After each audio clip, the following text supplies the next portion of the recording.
Hi, my name is Emma Mamo and I'm Head of Workplace Wellbeing at Mind, the mental health charity.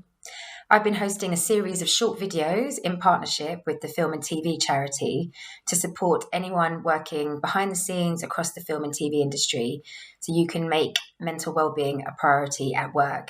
Today, I'm going to be looking at how managers can support team members who are struggling with their mental health, including how to start the conversation, which many of us can find a challenge to do. We know that from the film and TV charities research that people often fear talking about their mental health and are unlikely to open up to their line manager. So I'll be covering how best to approach that.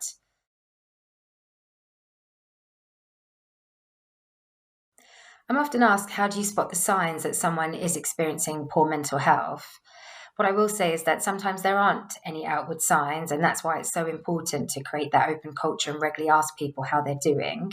However, there are some potential indicators that you could look out for.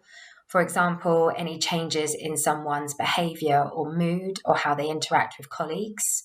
If there are any changes in their motivation levels, if they are appearing tired or anxious or withdrawn, or if they're potentially losing interest in activities or hobbies, etc.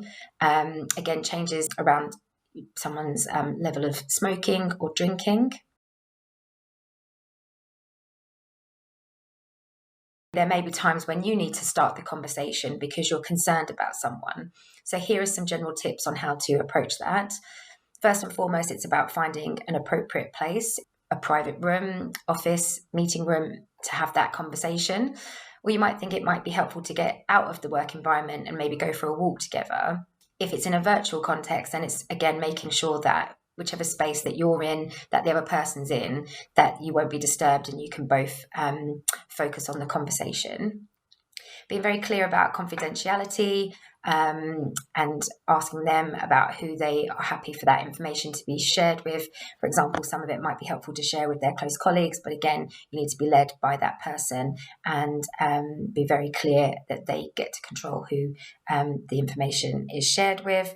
I think the next point would be about encouraging the person to talk and asking open questions, being non-judgmental and just being led by that person will be really important to help them to open up to you. Try not to make any assumptions, even if you may have experienced something similar. Mental health is really individual, so really listen to what that person is telling you about what their experiences are.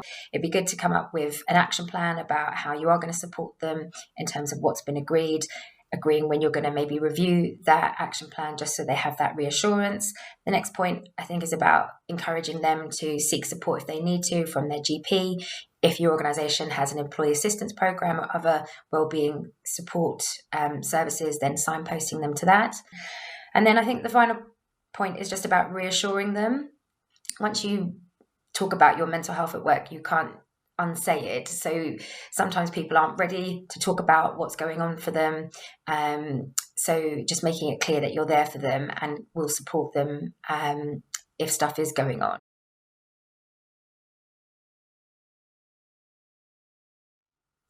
When it comes to talking about mental health, we can often fear saying the wrong thing, so we say nothing, which can absolutely be the worst thing.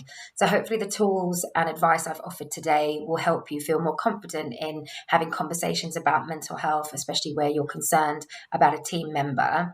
Both staff and freelancers might be worried about speaking up about any issues they might be experiencing in relation to their mental health for fear of losing work in the future. Be mindful of that in your approach. And as I said, if it's not the right time for the person to open up currently, just making sure they know that your door is always open and that you're there for them if they need you will be really helpful in supporting them to speak to you when they're ready. Thank you.